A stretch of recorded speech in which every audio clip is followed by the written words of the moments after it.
Estimadas damas y caballeros, muy buenas tardes tengan todas y todos ustedes. Mi nombre es Gabriela Rendón y estaré conduciendo este evento. A nombre de la Comisión Estatal Electoral, les doy la más cordial bienvenida a la presentación del libro Tristeza de la Verdad. André Gide regresa de Rusia. Me permito mencionarles a nuestras invitadas e invitados especiales y solicito guardar sus aplausos hasta que termine de nombrarlos. Reconocemos la presencia de quienes en este día se encuentran en el presidium. Al autor del libro, el doctor Alberto Ruiz Sánchez. A la comentarista, maestra Miriam Guadalupe Hinojosa Dieck, consejera electoral de la Comisión Estatal Electoral Nuevo León. Al comentarista, licenciado Ariel González Jiménez, editor de la sección cultural de Milenio Diario. A la moderadora, la doctora Laura Nelly Medellín Mendoza, profesora investigadora de la Facultad de Derecho y Criminología de la Universidad Autónoma de Nuevo León. Al consejero presidente de este organismo electoral, al doctor Mario Alberto Garza Castillo. A los representantes del Congreso y del Poder Judicial del Estado de Nuevo León. Agradecemos asimismo a los medios de comunicación y al público en general que amablemente asiste a esta presentación del libro Tristeza de la Verdad, André Gide regresa de Rusia, así como a quienes nos ven en la transmisión en vivo en nuestra página web www.ceenl.mx y a través de Facebook en @CEEMX. Para comenzar, invitamos al doctor Mario Alberto Garza Castillo, consejero presidente de este organismo, pasar a este podium para que nos brinde un mensaje de bienvenida. Y antes, un fuerte aplauso para todos los invitados, por favor. Adelante, doctor. Gracias. Muchas gracias, qué amable. Muy buenas tardes, tengan todas y todos ustedes. Primero que nada, permítanme darles una cordial bienvenida a nombre de la institución de la Comisión Estatal Electoral a este evento. Sabemos que estamos en un momento de efervescencia político-electoral, pero creo que es momento también, es viernes en la tarde y es imprescindible darnos el tiempo de la reflexión y de retroalimentación, y para ello quiero agradecer mucho la presencia del expositor, del autor del libro que se va a presentar hoy, el doctor Alberto Ruiz Sánchez, por acompañarnos y por haber tenido la amabilidad de aceptar nuestra invitación para discutir y para hacer comentarios respecto a este libro tan interesante y tan importante en la literatura mexicana, así como a los presentadores, la maestra Miriam Hinojosa Dieck, mi compañera consejera electoral, al licenciado Ariel González, un diplomático del Estado mexicano que seguramente aportará algunas visiones, y a mi compañera universitaria, la doctora Laura Medellín, que fungirá como moderadora. Agradezco a todos los presentes, a los que vienen representando instituciones como mi querida amiga y universitaria, la doctora Mirna, también, que está aquí representando al Poder Judicial, representantes de partidos políticos y de medios de comunicación. Y simple y sencillamente quiero decirles que dentro de las funciones de la Comisión Estatal Electoral, independientemente que estemos inmersos en el proceso de la operación electoral y de los ejercicios de participación ciudadana, bueno, no podemos dejar de lado la cuestión inherente a la discusión y a la promoción de una cultura, una promoción de desarrollo de una cultura cívica, de tratar de difundir los valores de la democracia, y creo que el libro que nos presenta el autor vendrá justamente a cuestionarnos y a reivindicarnos justamente la pertinencia de valorar justamente la cuestión republicana, la cuestión de la libertad. Y creo que mi compañera Miriam, que seguramente le tocará a nombre de la institución hacer patente la reivindicación de estos valores, se lo dejará en sus manos, que creo que lo hará de manera estoica y muy pertinente. Pero agradezco mucho justamente que dentro de todo este movimiento político electoral podamos estar aquí reunidos a las 6 de la tarde, prácticamente en viernes, para tratar de introspectar y hacer un ejercicio de transculturación en función de los valores democráticos. Doctor Alberto Ruiz Sánchez, esta es su casa y muchas gracias por poner su obra al escrutinio del pueblo de Nuevo León. Muchas gracias.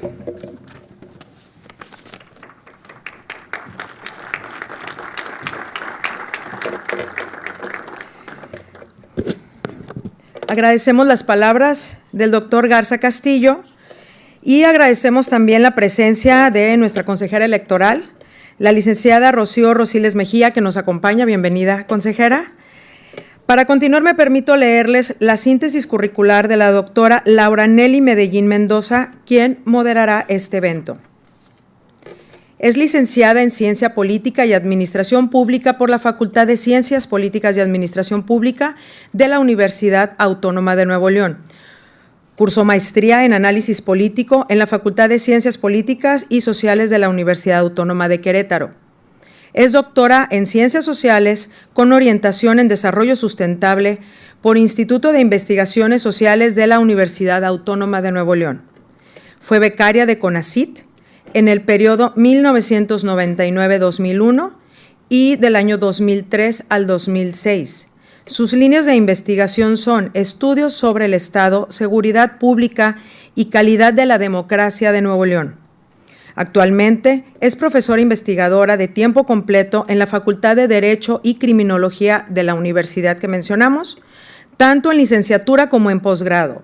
Cuenta con diversas publicaciones en la materia en revistas con arbitraje nacional e internacional.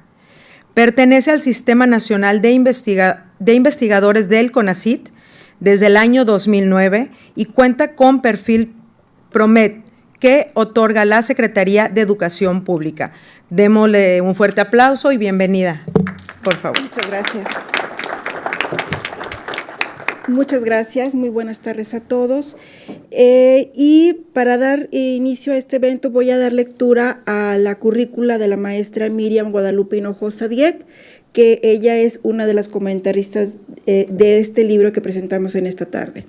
La maestra Miriam es originaria de Monterrey, Nuevo León, licenciada en Ciencia Política y de Administración Pública por la Universidad Autónoma de Nuevo León, obteniendo el diploma al mérito académico al ser el más alto promedio de su generación. Estudió la maestría en Relaciones Internacionales en la Universidad de París I, así como el ciclo largo en el Instituto Internacional de Administración Pública, también en la capital francesa.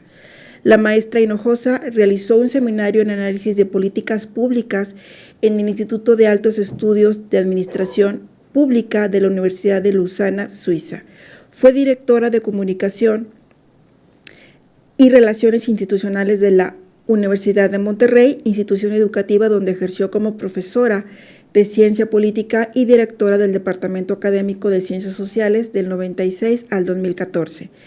Desde enero del 2006 escribe una columna semanal en la sección Acentos del periódico Milenio Diario. En diciembre del 2007 fue nombrada por el Congreso del Estado de Nuevo León comisionada ciudadana de la Comisión Estatal Electoral de dicho estado, cargo que dejó al terminar su gestión de diciembre de 2013. Actualmente ocupa el cargo de vicepresidenta de la Asociación Mexicana de Consejeras Estatales Electorales, la AMCE, y en el campo de investigación es integrante de la Sociedad Mexicana de Estudios Electorales, AC, la SOME. En numerosas ocasiones ha sido invitada a participar como ponente, conferencista y panelista en foros en los que se abordan los temas que atañen a la democracia y a los asuntos electorales. Sin más preámbulo, demos paso al comentario del libro de la maestra Hinojosa. Muchísimas gracias, querida doctora Laura Medellín, a quien además agradezco que haya aceptado estar esta tarde con nosotros y moderar esta mesa. La escuché hace un ratito porque, pues no sé cómo se diga, voyeurismo de oído, pero es algo así lo que tengo, entonces todo el tiempo estoy oyendo conversaciones ajenas, casi sin querer, pero sino de dónde saco historias. Y entonces escuché que decía que la CE es su segunda casa.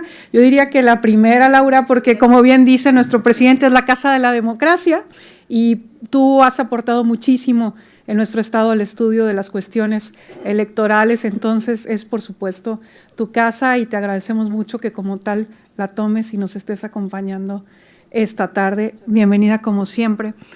Y bienvenidos también dos amigos que hasta donde entiendo nunca nos habían acompañado aquí en persona, que sí con sus consejos, que sí con su acompañamiento para distintas cuestiones que hemos abordado. Quiero agradecerle a Ariel González Jiménez, quien es el editor de la sección cultural de Milenio a nivel nacional, el que esté el día de hoy aquí, y muy especialmente agradecerle sus gestiones, porque Ariel es como un hacedor de milagros, y entonces nos vimos hace poquito en la Ciudad de México, cosa que le agradezco doblemente porque pues siempre que hay oportunidad nos reunimos, pero además era su cumpleaños, entonces me dio el enorme gusto de felicitarlo en persona y compartir con él unas horas de ese día tan especial. Y además, pues la que salió con regalo fui yo, porque le dije, oye, qué ganas de volver a ver a Alberto Ruiz Sánchez, y luego me comentó de la reedición de este libro, y le dije, pues más pertinente todavía que venga Alberto a la Comisión Estatal Electoral. Me dijo, yo me encargo de decirle. Y entonces, pues como yo me imaginé que la cosa era más bien protocolaria, le dije, sí, dale mis saludos. Pensé que hasta ahí llegaría el asunto y que con algo de suerte le diría, y pues hay una persona en Monterrey que te mandó saludar. Nunca imaginé que unos días después me estuviera mandando un mensaje y me diría, bueno, ¿qué día vamos? Y entonces, pues, henos aquí que en cuestión, yo creo que menos de un par de semanas, esto se armó. Entonces, muchísimas gracias, Ariel, y pues muchísimas gracias, Alberto, porque tu generosidad es enorme, porque no solo vienes, sino que vienes como siempre con una sonrisa gigantesca, con tus brazos enormes, tan cálido como siempre, también dispuesto a abrazarnos y a compartirnos tu inmensa sabiduría y entonces y tus anécdotas. Entonces, pues mil gracias por estar aquí, me siento muy honrada. Lo único que me parece es que es una enorme irresponsabilidad de todos los que confluyeron para que esto fuera posible, porque les decía cuando veníamos del aeropuerto que es como pedirle a cualquier groupie de algún grupo musical que suba a cantar con sus admiradas estrellas. Entonces, pues perdón si me comporto un poco mal y me salgo del protocolo, pero estoy sumamente emocionada y honrada. E iba a decir que pues iba a caer en un lugar común. Entonces, además del pecado del mal gusto, iba a comentar el pecado de la falsedad, porque iba a decir que es un lujo tenerte con nosotros. Pero para que fuera un lujo tendría que ser superfluo, y yo creo que de todo puede pecar esto, menos de ser superfluo. El tema que aborda el libro que hoy estamos presentando, pues es sumamente profundo y sobre todo sumamente pertinente para lo que hacemos en esta Comisión Estatal Electoral. Y ahorita, si me lo permiten, hablaré un poquito de ello. Es francamente difícil, y ahora sí me voy a permitir leer para no dar tanto paso a las emociones. Es francamente difícil abordar un libro como el que hoy presentamos. Su formato, que como lo verán es más, la colección se llama De Bolsillo. Su formato y relativa brevedad pues dan falsas señales. Además, la extraordinaria prosa con la que está escrito permite una lectura muy ágil y entonces completa la ilusión de que se está ante una obra sencilla o abordable. Pero es solo la necesaria comparecencia ante la hoja en blanco para tratar de presentar este libro la que rompe el hechizo de la sencillez y nos deja ante la evidencia de que concentrados en unas cuantas páginas hay tantas voces, tantos documentos, tantos datos, que solo una pluma, como la de Alberto Ruiz Sánchez, puede hacer el milagro de comprimirlos y transformarlos por la vía de esa compresión en un diamante. Pero pues como no puedo limitarme aquí a dar testimonio de mi pasmo, trataré de compartirles muy brevemente algunas reflexiones al respecto. Lo haré, si me lo permiten, en 3 partes.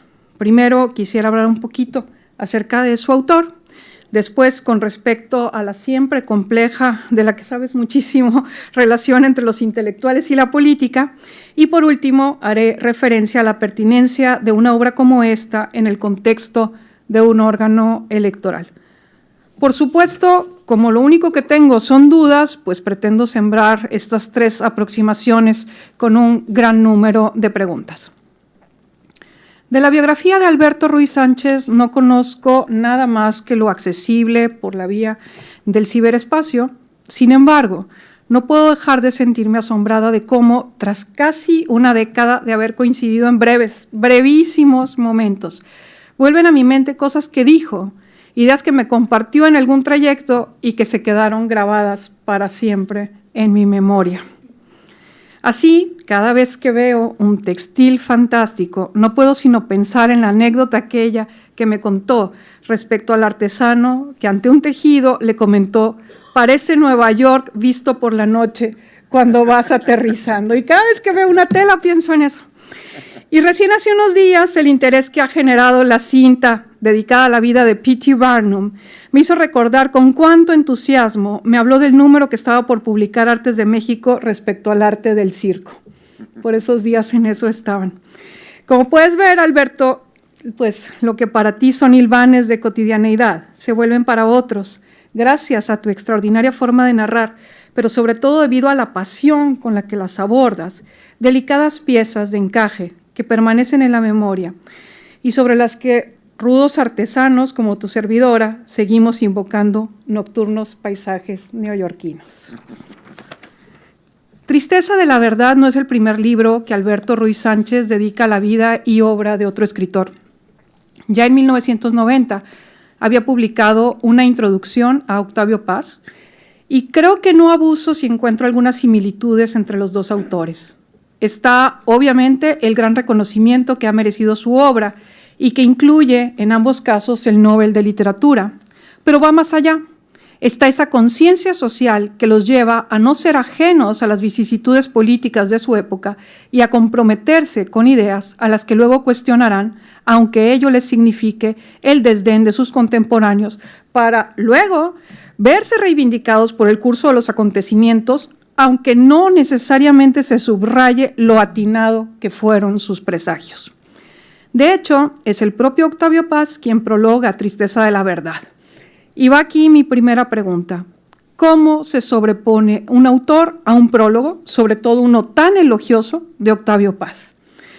No pocos verían en esto el culmen de su carrera y se dedicarían a vivir del prestigio que esas cuantas líneas les acarreen.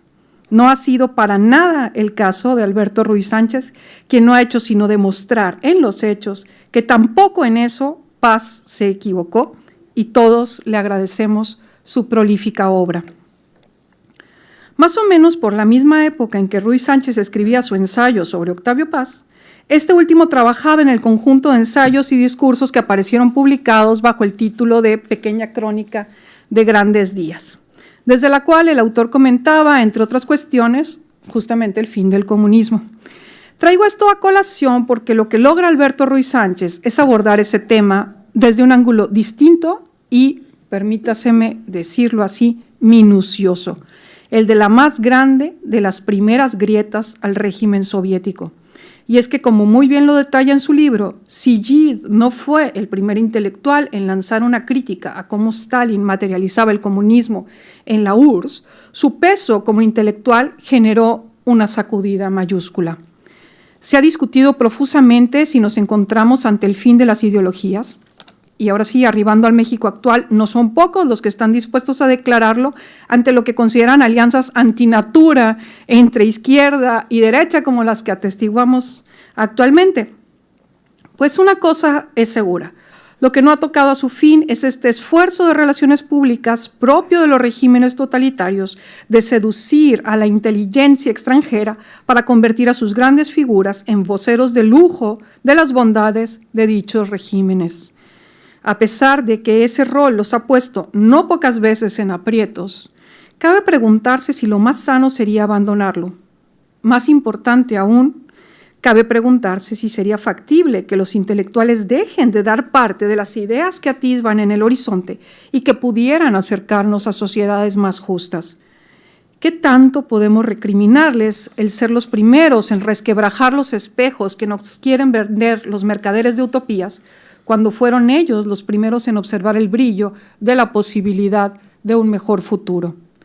Volvemos a la pregunta de siempre: ¿es posible el arte con compromiso social? O la pregunta debería ser la inversa, tal vez. ¿Es posible el arte cuando se abstrae a los dolores y anhelos de la sociedad en la que se inserta? Una duda más.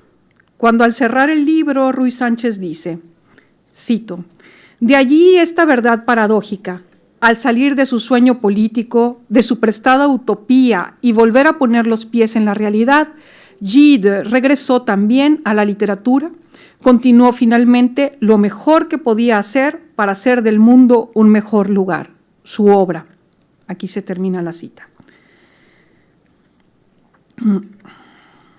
Podemos considerar su diagnóstico general respecto a cuál debe de ser el lugar de los intelectuales frente a la política, o bien es solo su forma simbólica de recuperar a este Gide maltratado por tantos de sus colegas y darle el fraternal abrazo de su comprensión al desviarse hacia un camino intransitable para un alma tan sensible como la suya. En todo caso, creo que pocas veces ha sido tan intensamente ejemplificada, casi actuada, la tensión entre la ética del poder y el poder de la ética. Un alma, la de Gide, estrujada entre los llamados a sacrificar su postura sobre la URSS en aras de la coyuntura que vivía España. Y esto me lleva a la tercera y última parte de lo que quisiera comentarles, a pesar de que creo que por allí debería haber comenzado. El escenario, la audiencia, los participantes en el evento de hoy parecieran ser la puesta en escena del matrimonio improbable, pero tal vez posible, entre una novia bella, fina, educada y elegante, que es la cultura, con un bucólico, recio, en Nuevo León diríamos bronco, mozalbete, que es la política. Y creo que el acotado espacio en el que confluyen se circunscribe al urgente etiquetado de las democracias como entes frágiles. La transición democrática mexicana, falsamente narrada como aterciopelada, aparece hoy como un bien adquirido ya para la posteridad, sin darnos cuenta de que los riesgos de regresión se encuentran permanentemente agazapados, esperando el momento correcto para saltar sobre su presa. Traer a la mesa recuentos como el que de forma excelente hace Alberto Ruiz Sánchez en Tristeza de la Verdad, André Gide regresa de Rusia, nos permite retomar esa necesaria preocupación que debe ser aliento permanente del trabajo que se realiza en órganos como la Comisión Estatal Electoral, de mantener las libertades y la capacidad de elegir como condiciones sine qua non de la construcción de nuestro futuro. Mantener claro que no hay proyecto de país que se pueda abstraer de ello, so pena de ya no ser ni proyecto ni país. Celebro entonces la pertinencia de reeditar este texto justo ahora, porque la dolorosa lección que para Gide fue este viaje a la Unión Soviética es para todos y es para siempre. No puedo terminar sin hacer un breve apunte sobre algo que me conmovió particularmente en el libro. Esa fase en la que Gide elige a quienes habrían de ser sus compañeros de viaje en ese periplo a Rusia y cómo pone como condición para ir el mantener a su comitiva intacta. Y tiene tanto sentido. Tus compañeros de viaje son los otros ojos con los que quieres ver las cosas, son la lucidez en la que confías cuando estás poniendo en duda la tuya. Y en este sentido, quiero agradecer enormemente a Ariel González, el ser, así sea de forma intermitente, tan extraordinario compañero de viaje que puede ver oportunidades como esta en el camino y hacer posible que coincidamos hoy y aquí. Muchas gracias a ambos, muchas gracias, Laura.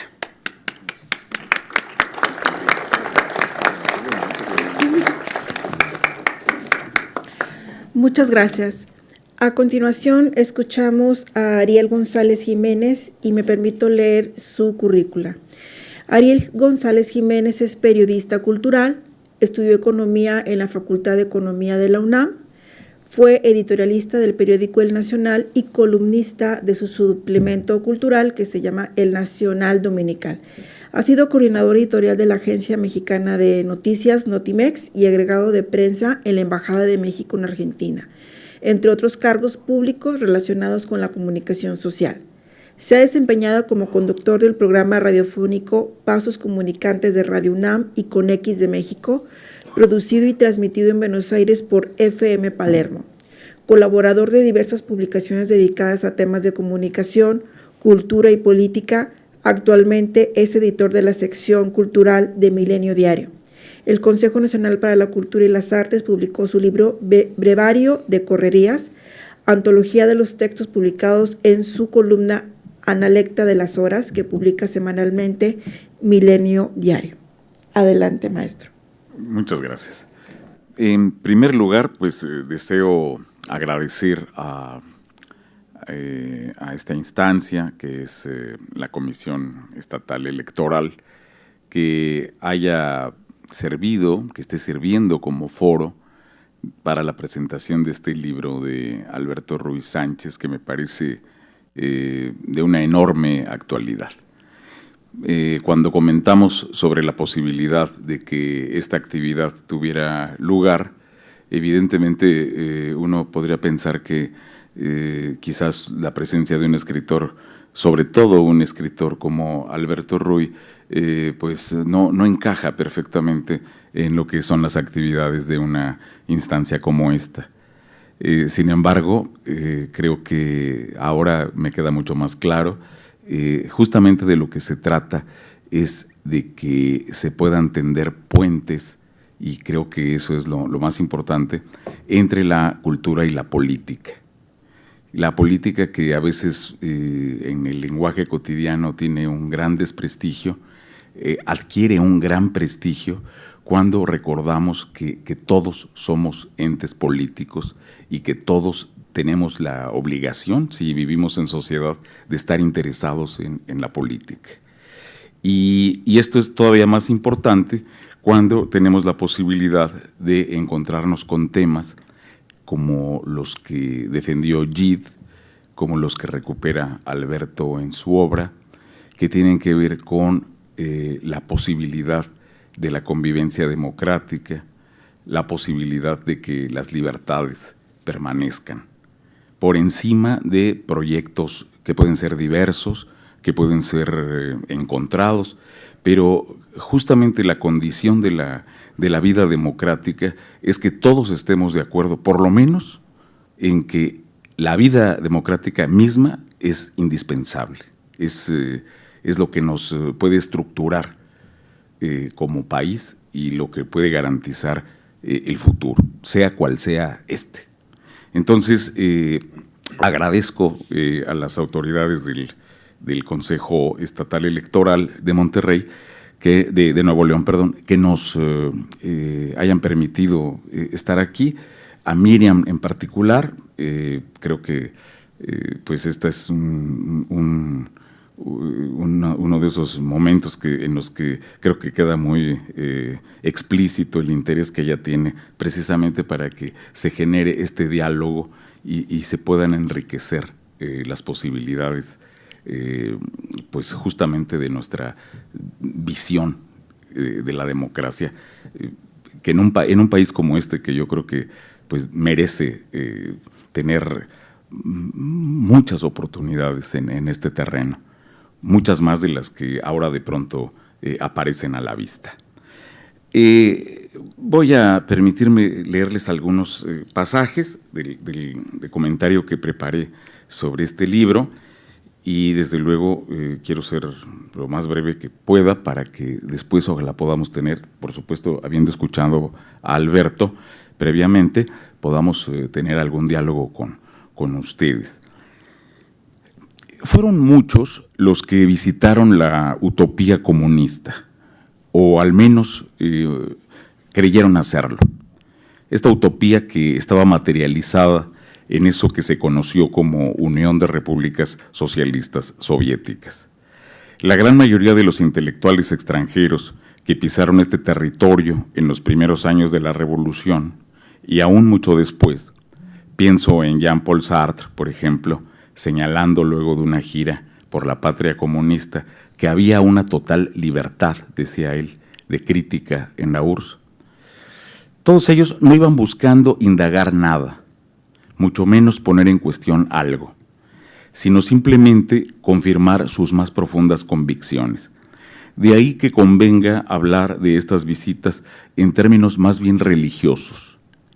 Más que un tour, Se trataba de auténticas peregrinaciones a la tierra prometida. A su regreso, confirmaban ante sus seguidores y camaradas el milagro que se estaba operando. En Rusia se construía un mundo mejor, con todo y una nueva humanidad. La titánica tarea la llevaba a cabo el pueblo soviético, guiado por sus abnegados dirigentes. Un conjunto de personajes impolutos que, desde luego, eran blanco de todo tipo de traiciones y acechanzas de sus enemigos naturales, los emisarios y títeres de la burguesía o de la aristocracia. De los peregrinos, al estilo Luis Aragón y otros fieles, no hay mucho que decir. Sus apologías del régimen leninista primero, estalinista después, no dejan dudas acerca de eso que François Furet estudió con toda lucidez: el dominio de la ilusión, de la esperanza, de la fe, que no solo acompaña a la historia del comunismo, sino que también es su piedra fundacional y que no pocas veces toma un cariz de absoluto fanatismo. Al margen de los peregrinos, también acudieron a la Rusia comunista personajes como Stefan Zweig o Bertrand Russell, que dejaron testimonios totalmente disímbolos entre sí, pero también muy alejados de la corriente dominante. Sin embargo, no resultaron sorprendentes porque ambos eran vistos como liberales pequeñoburgueses de los que no se podía esperar gran cosa. En Viaje a Rusia, así se llama el libro, Zweig muestra con timidez diversos comentarios que él reconoce que no podían fundamentar impresiones que aspiraran a tener validez objetiva, dada la brevedad de su visita. Por otro lado, la debilidad que siente por la cultura rusa campea en toda la obra. ¿Qué otro viaje, dice él, puede hacerse hoy que sea más interesante y fascinante, más enriquecedor y apasionante que una visita a Rusia? Stefan Zweig, un novelista de primera magnitud, es uno de los novelistas europeos más importantes del siglo XX, un autor que en su momento era exitosísimo, es decir, era un hombre respetado por las élites intelectuales y al propio tiempo era un autor que era un bestseller total. Vendía millones de ejemplares en todo el mundo, era una figura de enorme peso moral, de enorme peso intelectual. Entonces lo ubico porque no era un visitante cualquiera, era el autor de novelas que se vendían como pan y por otro lado sus juicios eran siempre muy mesurados porque él era un hombre esencialmente comprometido, pero con su obra. Él decía que el artista tenía una visión muy, muy particular que lo llevó incluso a no condenar directamente o no tan frontalmente como muchos hubieran querido al nazismo, por ejemplo. Él vivió siempre mucho ese conflicto. Así que sus conclusiones resultan en ocasiones benévolas o incluso ingenuas cuando está haciendo una valoración social. Él dice, cuando un pueblo como el ruso viene padeciendo tantos sufrimientos y acepta con semejante heroísmo tantos sacrificios por amor a una idea, se entiende a la idea comunista, me parece más importante incitar a admirar el aspecto humano que tomar posición política. Además, ante tamaña vitalidad intelectual, la humilde posición del testigo me resulta más honesta que la demasiado temeraria de juez. Él no quería ser juez. En cambio, Bertrand Russell sí consiguió avisorar en su visita, todos los rasgos de una sociedad totalitaria. Percibió el control de la prensa y la instauración de una maquinaria de poder que anulaba al individuo y sus libertades más elementales. Todo eso lo pudo resumir en su texto Teoría y práctica del bolchevismo. Bertrand Russell, quizás por su formación como filósofo, él era parte de una corriente, bueno, es casi uno de los fundadores de una corriente que es la filosofía analítica, que su nombre viene de la idea de analizar el lenguaje y de excluir cualquier viso de metafísica.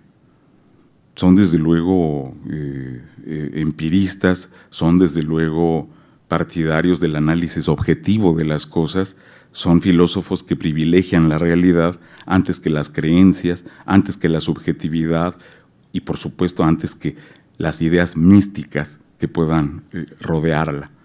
Entonces Bertrand Russell era también en su momento, estamos hablando sobre todo de los años 20, un filósofo de enorme peso. Lo siguió siendo todo el siglo XX y siguió siendo una voz absolutamente autorizada moralmente y políticamente.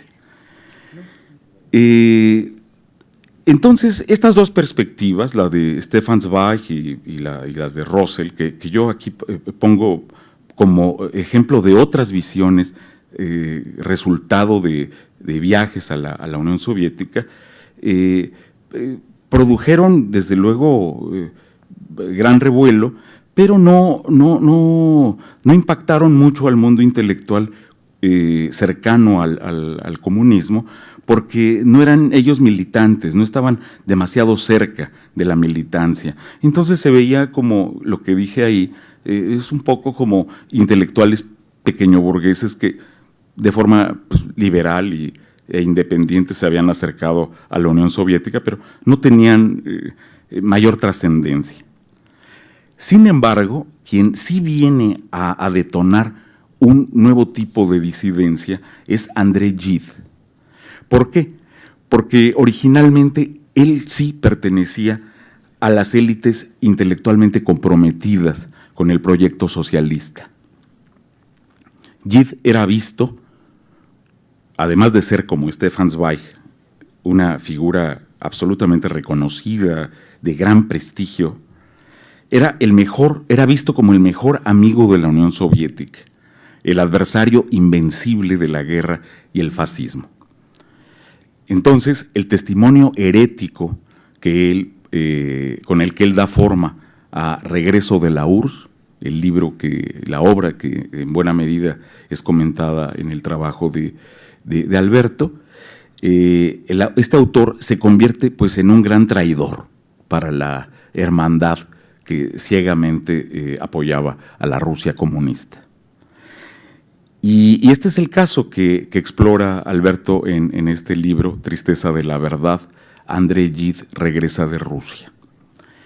Es por eso una obra indispensable que además se conecta con todo lo que ha sido el centenario de la Revolución Rusa que acabamos hace el año pasado de conmemorar.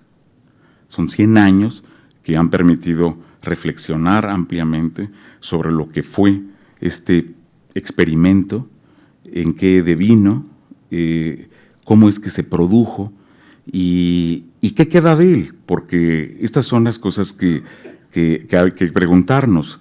¿Qué queda no solo en la parte histórica, qué queda para el presente de esta visión de la política, de esta visión de la cultura, de este proyecto que fue inmenso, que involucró a muchísimas personas y que fascinó a tantos otros? El libro de Alberto, que fue, como él nos lo ha comentado en diferentes oportunidades, escrito a lo largo de varios años, pudo contar con el privilegio de un prólogo que es el de Octavio Paz. Ya Miriam le hizo una excelente pregunta que ahora igual nos va a responder, estás obligado a hacerlo, porque efectivamente le da un peso específico a su obra notable. Octavio Paz, con quien seguramente Alberto compartió muchas de las impresiones que aquí han sido expuestas en su obra. Octavio Paz también fue un disidente a su modo, fue un hombre capaz de ir contra la corriente en muchos sentidos, en muchas ocasiones cuando el mundo intelectual se volcaba o parecía volcarse a favor de un tema, o en fin, Octavio Paz era capaz de introducir eso que se dice muy fácil, pero que pues no siempre se puede practicar, que es el pensamiento crítico. Entonces, Octavio Paz dijo de su obra que pues es la muestra de uno de nuestros mejores ensayistas, que es Alberto, y decía de él que su escritura es nerviosa y ágil, su inteligencia aguda sin ser cruel, su ánimo compasivo sin condescendencia, ni complicidad. El asunto de su ensayo, decía Octavio Paz, requería todo eso. El episodio de Gide es uno de los capítulos más impresionantes de la historia, casi siempre lamentable, de las relaciones entre los intelectuales del siglo XX y el comunismo. Fue una admirable lección de moral que, como es sabido, muy pocos se atrevieron a imitar. Efectivamente, digo yo, el tema es fundamental porque alude a la seducción, a la fascinación y finalmente complicidad que generó el proyecto comunista en buena parte de la inteligencia de todo el mundo. La historia de Gide puede condensarse fácilmente, pero sus repercusiones son vastísimas. Su decisión de contar al mundo lo que realmente vio, atreviéndose a publicar Regreso de la URSS, generó un cisma donde la responsabilidad intelectual confrontó abiertamente el compromiso con una causa.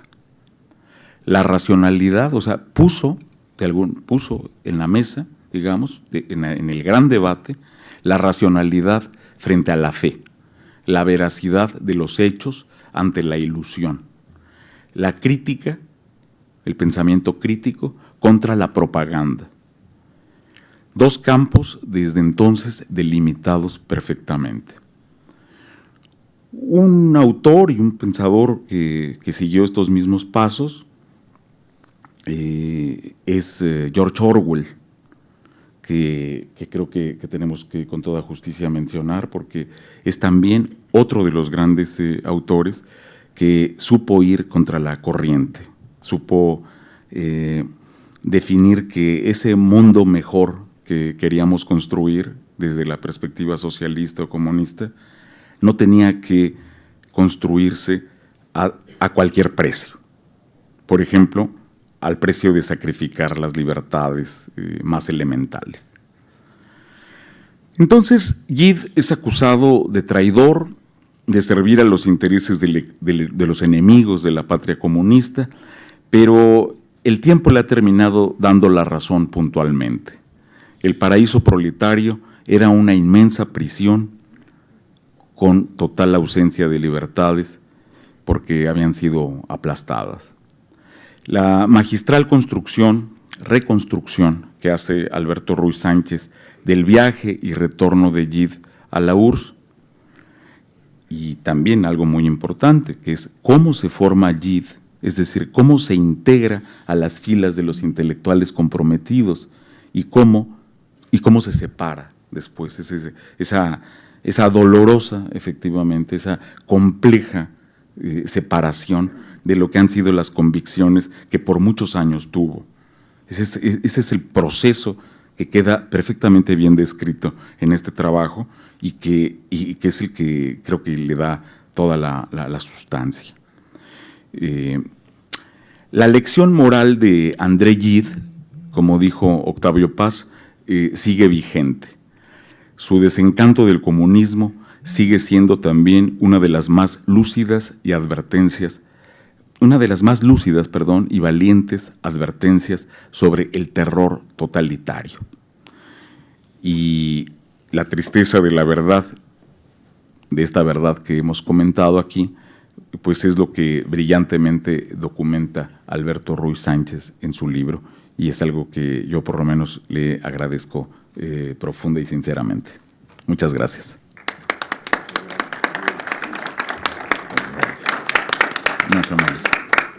Muchas gracias. Leemos ahora la currícula del doctor Alberto Ruiz Sánchez. Es editor y escritor mexicano, autor de más de 20 libros de ensayo, poesía, cuento y novela. Desde 1988 es director general de la revista Artes de México. Doctorado por la Universidad de París, ha sido profesor invitado en varias universidades, incluyendo Stanford y Marbury. Sus novelas son libros de culto y permanentemente se reimprimen en español, desde la primera en 1987, cuando recibió el premio Javier Villarrutia, el más prestigioso de México.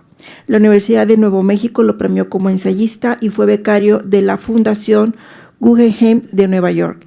En febrero del 2000, el gobierno de Francia lo condecoró por su obra literaria y editorial como miembro de la Orden de las Artes y las Letras, otorgándole directamente el grado de oficial. Entre sus novelas más conocidas, Los nombres del aire, En los labios del agua, Los jardines secretos de Morador, Quinteto de Morador y Los sueños de la serpiente, relatos y cuentos, Los demonios de la lengua y Cuentos de Mogador. Los ensayos están Una introducción a Octavio Paz, nueva edición en 2013, 1991, Tristeza de la verdad, André Gide regresa de Rusia, nueva edición 2017. 1995, Con la literatura en el cuerpo, 2014, Octavio Paz, Cuenta y canta la higuera, Poesía, La inaccesible, Lugares prometidos, Escrito con agua y Poemas de horizontes lejanos. Hasta aquí la currícula y bueno, pues escuchamos ahora al doctor Alberto Ruiz Sánchez, por favor. Muchas gracias. Antes que nada, mi agradecimiento por la invitación y la oportunidad de estar con ustedes aquí. Es en realidad un regalo para mí siempre conocer gente nueva y ver cómo mis libros son leídos por gente inteligente, ¿no? Así que de verdad que muchísimas gracias, Miriam, por tu lectura generosa y llena de preguntas. Eso me gusta mucho. Y muchas gracias, Ariel. Ariel escribió durante la Feria de Guadalajara, en el suplemento que se publica, el primer artículo que hubo sobre esta nueva edición de mi libro sobre el viaje de Gide a la Unión Soviética. Así es que cuando él me habló y me dijo que había esta invitación para estar con ustedes, por supuesto que, además por suerte, justo antes de un ciclo de viajes, etcétera, logramos encontrar estas fechas y estoy muy agradecido. Muchas gracias, Mario. De verdad, muchas gracias a todos los consejeros y a todos ustedes por estar aquí. Les cuento algunas de las cosas que tienen que ver con la manufactura de este libro y con las ideas principales que hay en él. Yo soy un escritor muy lento, pero que a lo largo de los años suplido su falta de disciplina con una patología obsesiva. Yo no es que yo haya dicho todos los días 2 horas voy a trabajar sobre el libro de Gide, pero de hecho cada vez que yo iba a una biblioteca muy especial que estaba cerca de donde yo estudiaba, me desviaba hacia esa biblioteca y me desviaba dentro de la biblioteca hacia un fondo que el fundador de esa biblioteca, se llama Saint-Geneviève, en Francia, cerca del Panteón, hizo que Breton comprara. Y es un fondo de documentos literarios de los años 30. Y además de libros interesantes y bellos, hay una enorme cantidad de hemerografía, es decir, hay periódicos y revistas que, examinados con cuidado, permiten ver lo que era la vida en los años 30, es decir, durante la época del Frente Popular. Un gobierno de izquierda, un momento de ebullición en el mundo, un momento muy importante históricamente, en el cual los intelectuales se pelean entre sí y durante ciertos momentos logran estar de acuerdo. Y entonces durante mucho tiempo yo estuve tomando notas, construyendo, siguiendo a ciertos personajes y me interesó a mí muchísimo el tema de André Gide porque aún en el momento en el que yo estaba escribiendo sobre él y aún en las biografías de André Gide, que ha habido muchas, él llevaba ya mucho tiempo muerto, un premio Nobel, uno de los grandes escritores de Francia, no había claridad ni siquiera sobre la cronología de los hechos en ninguna de las biografías. Es decir, no habían trabajado ese fondo. y ya saben, un curioso cuando encuentra un fondo que no ha sido trabajado es como una mina, ¿no? Entonces empieza a buscar qué hay ahí. Y lo que me encontré fue pues un drama humano de dimensiones mayores que las que yo me imaginaba. Para empezar, yo mismo, en aquella época, que eran los años 70, había vivido mis propias ilusiones. Yo había creído que en un momento de revolución en Mozambique, que era una de las revoluciones que sucedía después de la Revolución Portuguesa, la independencia de las colonias portuguesas, algunos de las personas que estudiábamos cine en Francia nos lanzaron una llamada para convertirnos en los creadores del cine nacional de la nueva República Socialista de Mozambique. Y entonces, claro, era como una ilusión, ¿no? En esa época, bueno, por lo menos yo y todos mis amigos éramos progresistas ciegos, ¿no? O sea, queríamos creer que un mundo distinto es posible. Y había de todo, había desde, yo tenía amigos que eran simpatizantes y en algunos momentos cómplices de las Brigadas Rojas, es decir, que creían en el terrorismo, algunos que estaban comprometidos con la lucha guerrillera en Etiopía. París era el hervidero de todas las disidencias de todo tipo.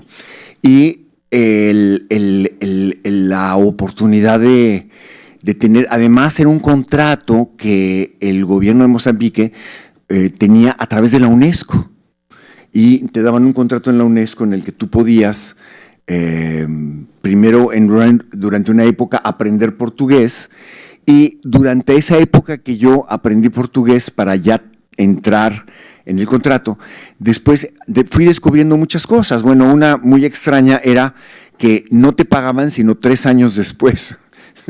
O sea, toda la paga te la mantenían para que no te fueras a arrepentir de ir a esto. Después, claro, cuando aprendí portugués empecé a leer los periódicos, empecé a leer la historia y me di cuenta que obviamente lo que se estaba construyendo en Mozambique era una dictadura militar progresista. Y por otro lado, todos mis compañeros que eran partidarios de lo que estaba sucediendo allá, no habían leído lo que realmente estaba sucediendo. Y había no solamente, por supuesto, no te ibas a creer los periódicos oficiales, había que averiguar todas las fuentes. Y entre todas las cosas que sucedía, pues había bombardeos todos los días en la ciudad y había un aplastamiento de todas las culturas indígenas africanas y de todas las tribus que eran enemigas de la tribu que había ganado la revolución. Y eso es un esquema muy común en toda África. O sea, empezabas a ver todos los casos y todos los revolucionarios que ganaban la revolución siempre aniquilaban, incluso, bueno, tenemos casos terribles de aniquilación étnica. Y eso estaba sucediendo allá y yo ya quería irme a trabajar para ese régimen, ¿no? Y entonces, claro, eso me obligó a ser más reflexivo sobre lo que sucedía en situaciones similares en todo el mundo, empezando por la Unión Soviética. Había en aquella época, por supuesto, muchísima documentación sobre la revolución, pero había también muchísimos disidentes que la gente los veía como se decía antes de los cubanos en Miami, son gusanos, o sea, con un desprecio, sin saber qué, cómo, cuándo, cada historia, ¿no? Y encontrando el caso de Gide y siguiendo las pistas de todo lo que él había escrito en sus diarios, me di cuenta que él había sido justamente un creyente furibundo en la Unión Soviética. Él había llegado a decir: yo por la Unión Soviética daría la vida y no voy a escuchar ninguna crítica. La gente que critique a este gran hombre que es Stalin, que es el gran transformador del mundo, el único que está haciendo que las cosas cambien, es un enemigo de el camino natural de la humanidad hacia un futuro mejor para todos, ¿no? Eso escribió Gide, es decir, con una enorme inocencia, ¿no? Y entonces, claro, yo me puse a ver con quién hablaba en esos momentos, quién lo llevó a tener esta conclusión. Y a estudiar no solamente, digamos, la parte negativa del engaño, sino la parte de sinceridad. O sea, es una dimensión humana querer que las cosas mejoren. Y entonces empecé a ver de dónde venía en él la actitud sincera para que hubiera un cambio. Es decir, hacer la génesis que mencionó Ariel de su compromiso social, lo que ahora llamaríamos un compromiso social, y empezaba, antes no se llamaba así, pero que era, empezó desde muy pronto, desde su primer viaje al Congo, y él regresó con un texto en el que criticó el colonialismo francés en el Congo belga y el colonialismo belga sobre todo, ¿no? Y fue un libro devastador que modificó la política de Francia, modificó la política exterior de Francia, es decir, tuvo una influencia y un cambio. Después también reivindicó el derecho de los homosexuales en un libro que se llama Coridón. Y él empezó a convertirse, después del acto de valentía de Solá, en el caso Dreyfus, que había sido anterior, de decir yo acuso, un caso de injusticia del juicio de un oficial judío que había sido acusado de traición, pero que en realidad era inocente y había sido acusado porque era judío por un acuerdo entre los militares y el gobierno y el conformismo de la sociedad francesa, de lo peor de la sociedad francesa. Fue un caso muy polémico, sale incluso en La Busca del Tiempo Perdido de Proust, es inmensa la documentación que hay sobre ese caso, pero después de ese yo acuso, el papel del intelectual como alguien que tiene la capacidad de tener una conciencia crítica social, se va volviendo algo muy importante. Y Gide personifica la posibilidad de un autor y de un intelectual que tiene foros, acceso a foros sociales importantes, que es escuchado, que tiene influencia entre todos los, no solamente los medios intelectuales de su tiempo, sino internacionales, la posibilidad de hacer realmente transformaciones para comenzar de la conciencia, ¿no? Transformaciones de la conciencia. Entonces, digamos, hay una parte que tiene que ver además con su estatuto, digamos, de intelectual protestante. Hay una cosa casi beberiana de la ética, entre la ética del trabajo y la ética de creer en que eso es parte de lo que es la dinámica de la sociedad. Y entonces Gide tiene una autoridad que no tiene nadie. Me puse a ver entonces qué intelectuales franceses que habían sido activos miembros del Partido Comunista o simpatizantes habían estado cerca de él. Aragón, por ejemplo. Y me di cuenta que en realidad ninguno de ellos tenía una influencia enorme. Todos eran compañeros, etc. Pero el que tuvo una influencia muy fuerte sobre Gide fue un personaje que trabajaba de manera mucho más sutil y que inventó el concepto del compromiso del escritor, no solamente como la obligación del escritor de tener una conciencia social y de ser un activo participante en el cambio social, sino este hombre inventó que el compromiso social consiste en que si tú no estás conmigo, estás con mis enemigos. Esta fórmula, que es un silogismo que sigue funcionando, si tú criticas a fulanito, si tú estás en contra de tal líder, estás a favor del contrario, ¿no? Es una mecánica, pero es así como el ABC de la lógica simplista política. Y en el caso de los años 30 se convierte en: tú no quieres ser partidario de la Unión Soviética, tú no quieres ser miembro del Partido Comunista, ok, pero vas a ser antifascista. Y ser antifascista implica que no puedes criticar absolutamente nada de la Unión Soviética. Porque si criticas algo de la Unión Soviética, eres profascista.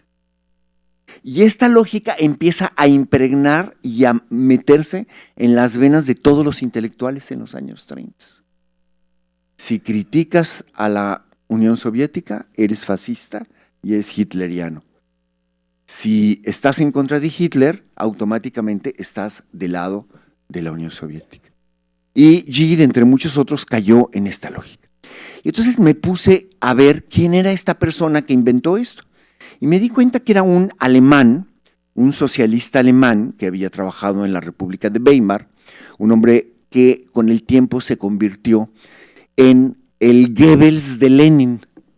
O sea, lo que Goebbels, el propagandista de Hitler, fue para Hitler, para el nazismo, este señor Bill Mutzenberger se convirtió para Lenin.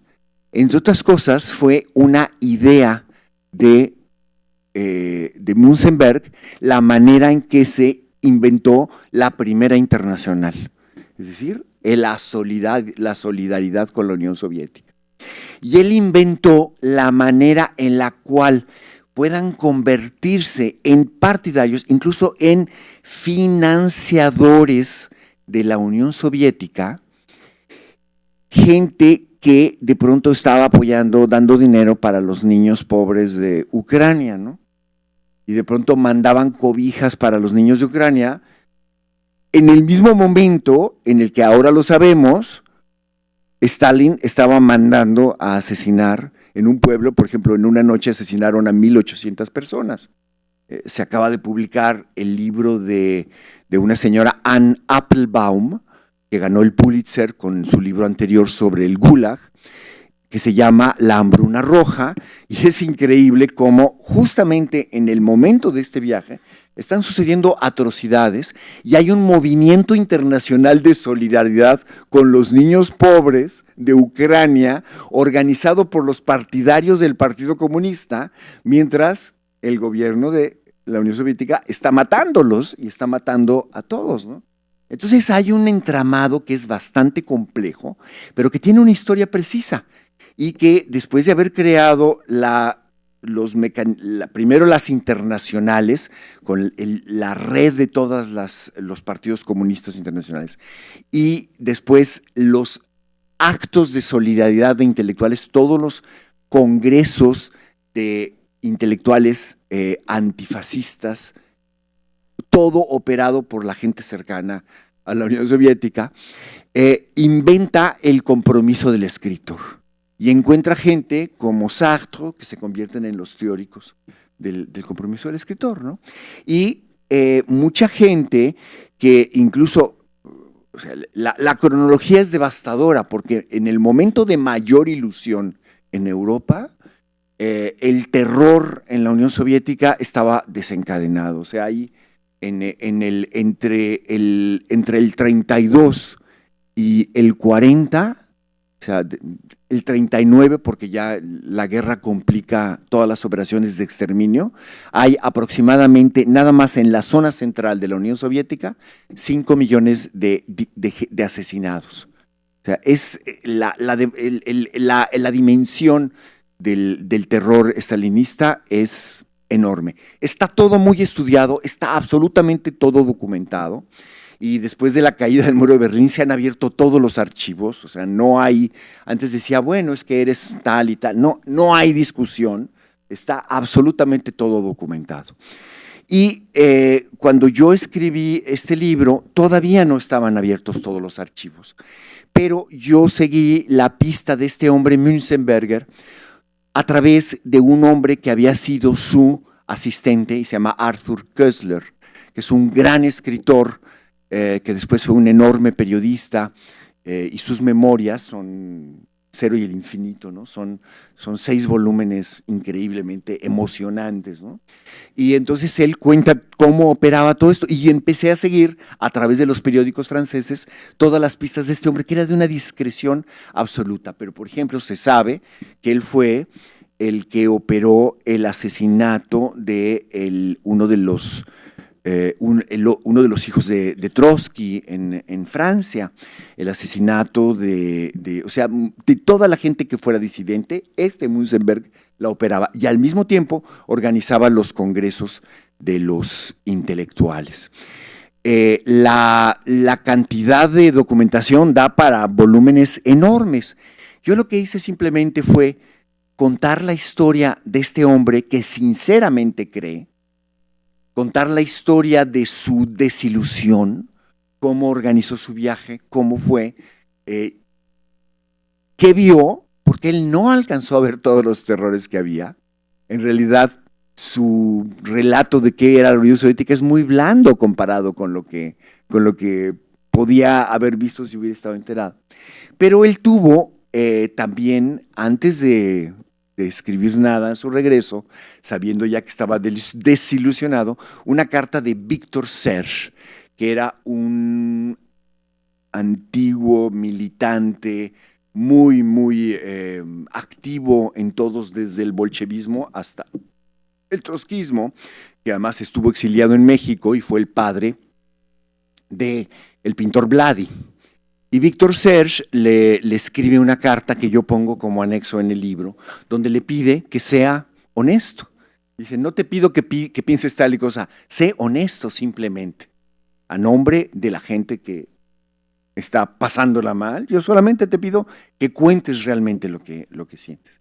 Y Gide cuenta eso, y la otra parte del relato, además de construir, como les decía, primero la historia de su compromiso sincero, segundo la historia de su desilusión, la historia de la génesis del concepto de compromiso del intelectual.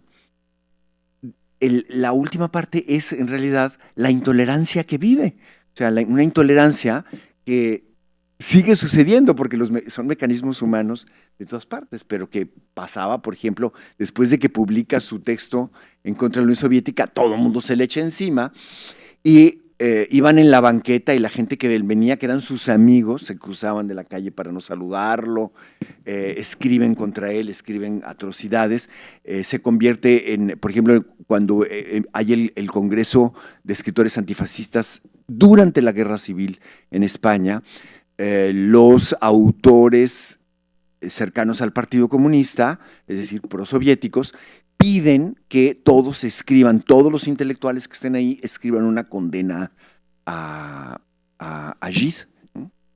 Porque había publicado su libro. En fin, el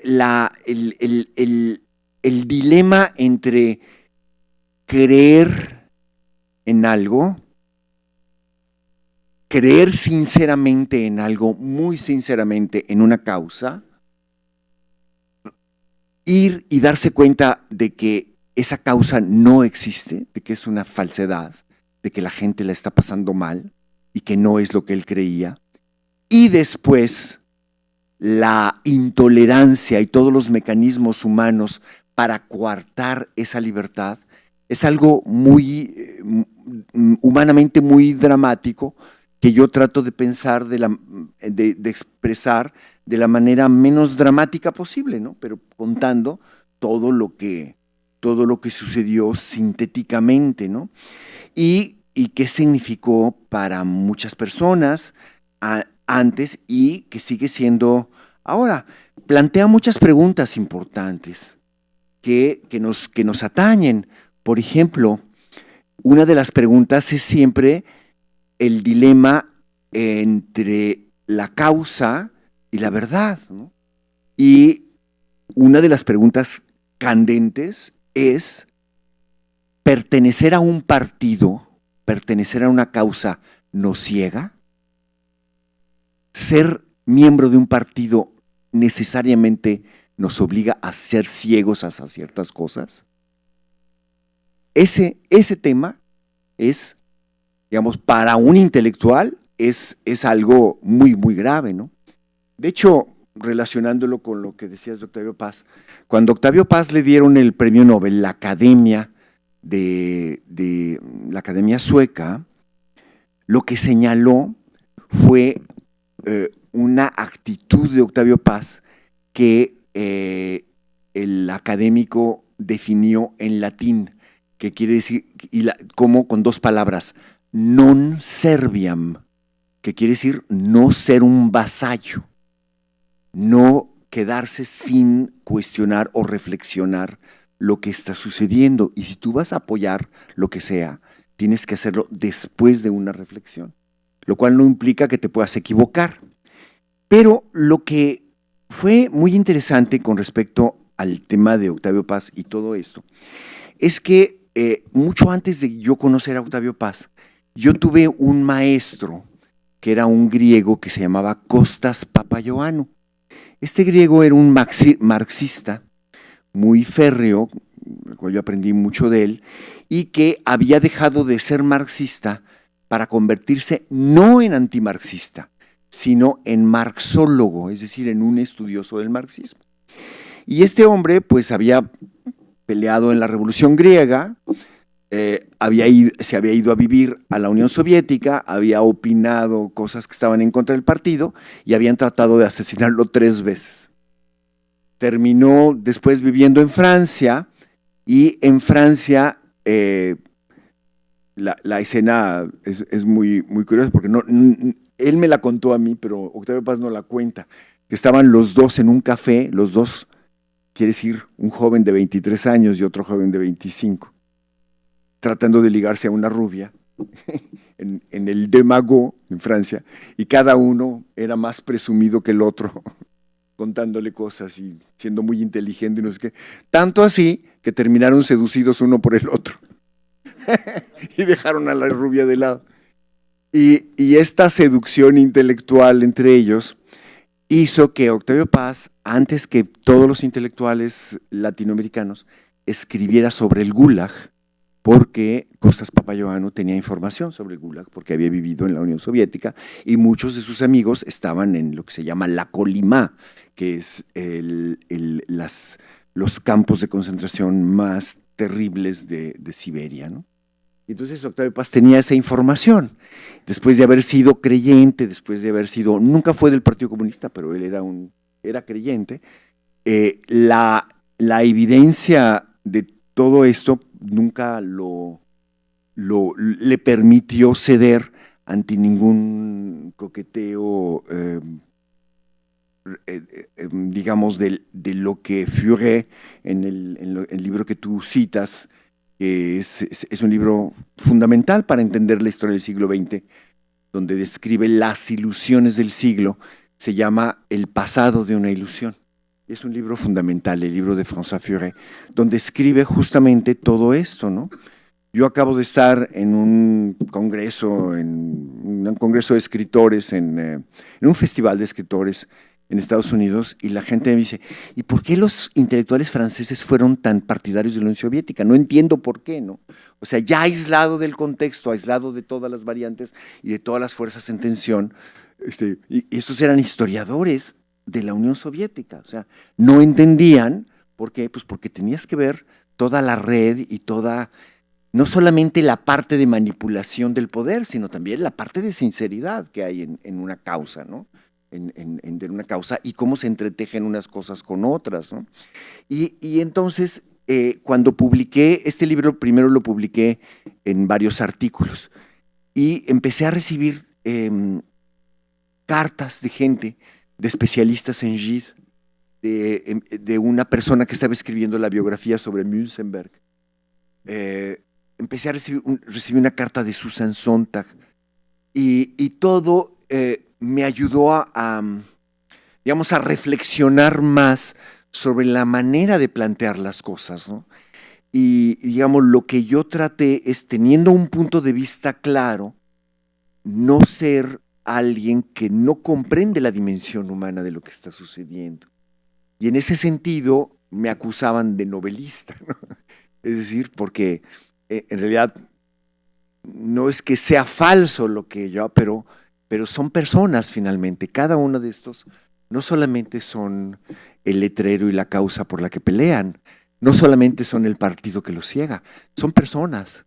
Entonces, todo lo que hace que una persona sienta viva, palpite, crea, es algo respetable, ¿no?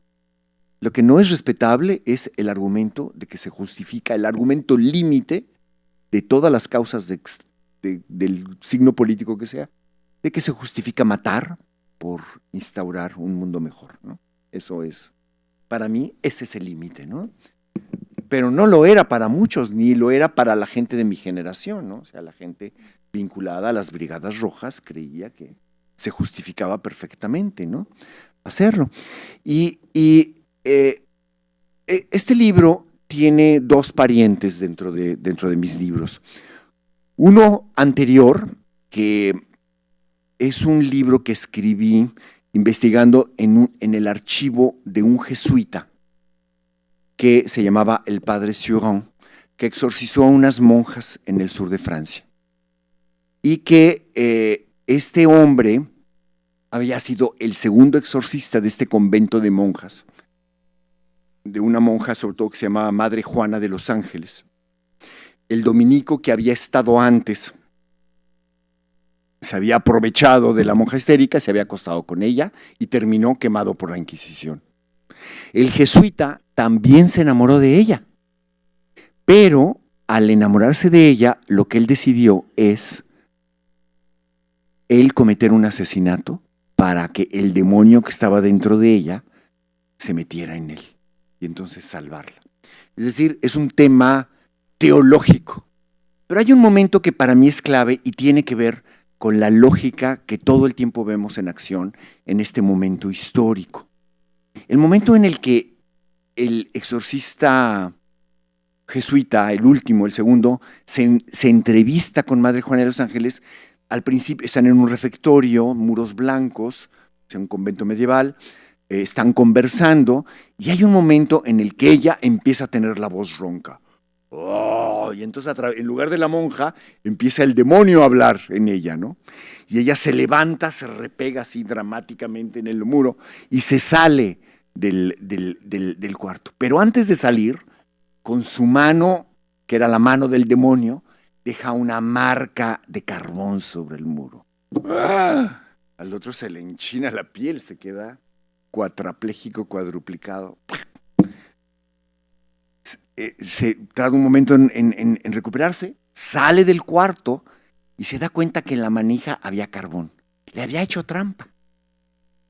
Nosotros hubiéramos dicho, es una tramposa, no está embrujada. Pero el jesuita dice,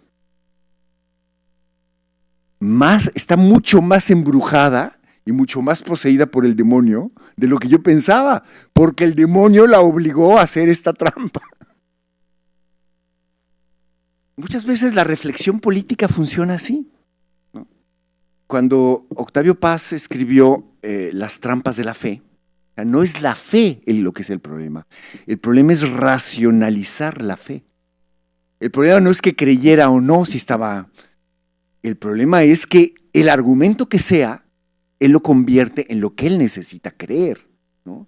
Y mi polémica con Octavio Paz es que Octavio Paz no tuvo educación católica. Tuvo una educación laica jacobina, o sea, antimatona, ¿no? Anticlerical de la Ilustración, de que se justifica la guillotina, ¿no? Y entonces, yo decía, no entiendo, las trampas no son de la fe, las trampas son de la razón que razona la fe y cómo la razona, ¿no? Y ese es el tema, digamos, que está en este libro. Pero ya llevado 20 años después, y fue por lo que ahora lo redito, este tema está en una historia que ya les sintetizo porque ya el tiempo, no sé cómo vamos, pero ya es largo, ¿no?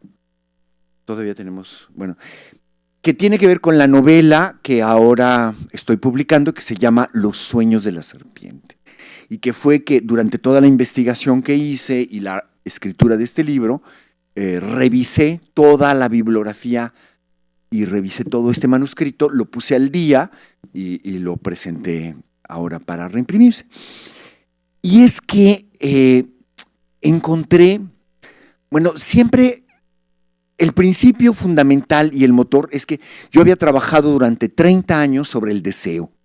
Pero aunque parezca que yo soy un poeta y que inventa cosas, yo soy un escritor documentalista. Yo no hago nada que no esté documentado. Y para este quinteto de Mogador, los libros sobre Mogador que escribí, entrevisté a más de 600 mujeres sobre el deseo. cada libro tiene un aspecto distinto, y lo que yo hago es no presentar los resultados como sociólogo o como alguien que cuenta nada más la estadística, sino que lo presento como poeta, tratando de penetrar, porque además en mis encuestas hay una dimensión humana profunda, y eso de la cual solo da cuenta la poesía. Y entonces yo dejé de lado la relación entre el deseo y el mal. Y a la hora de ocuparme del deseo del mal, es decir, de la relación entre el deseo y la historia y la política manipuladora, me encontré con el caso de una mujer, que es una mujer que cada vez que yo la menciono y menciono su nombre, su caso, la gente todavía el otro día en un programa de televisión, un entrevistador me dijo, sí, la fea. Todo el mundo dice que era muy fea. El policía que escribió el caso dice que es muy fea. El último novelista, un amigo mío cubano que escribió el caso, le dice la fea. Para empezar, tú no dices, voy a leer lo que Monsiváis escribió sobre el temblor, pero era feo, ¿no? Lo cual es verdad, pero no tiene nada que ver. Porque me dicen, bueno, pero si era fea, no tiene que ver. Para empezar, no solamente es un juicio sexista, es un juicio completamente fuera de lugar y que a mí me parece indignante en el sentido en que ayuda a no reflexionar, que es el tema finalmente de enfrentarse al bien así, reflexionar con muletillas para no pensar, ¿no? Y entonces yo empecé a examinar, y al principio el libro era la vida de esta mujer, que durante 2 años era una hija de rusos que vivía en Nueva York, cuyas hermanas eran secretarias de Trotsky en Nueva York. Y esta mujer, Silvia, que no trabajaba con Trotsky para nada, fue manipulada y enviada de vacaciones a París, coincidiendo con la fundación de la Cuarta Internacional, es decir, la versión trotskista de los movimientos internacionalistas. Y el Partido Comunista, sobre todo una mujer que es como Lady Macbeth, o sea, que sacrifica a 2 hijos por la revolución, que se llamaba Caridad Mercader, saca a su hijo, que era coronel en el frente de Aragón, que ya estaba a punto de casarse, y lo lleva para que seduzca a una muchachita de la que se vuelve amante durante 2 años. 2 años son amantes. Él se hace pasar por aristócrata, por alguien que no está interesado en la política para nada, con alguien que es entre cronista deportivo, pero en realidad es un junior. Todavía me tocó entrevistar a amigas, a viejitas que habían que habían conocido a Mercader y habían sido amigas de Silvia, ¿no?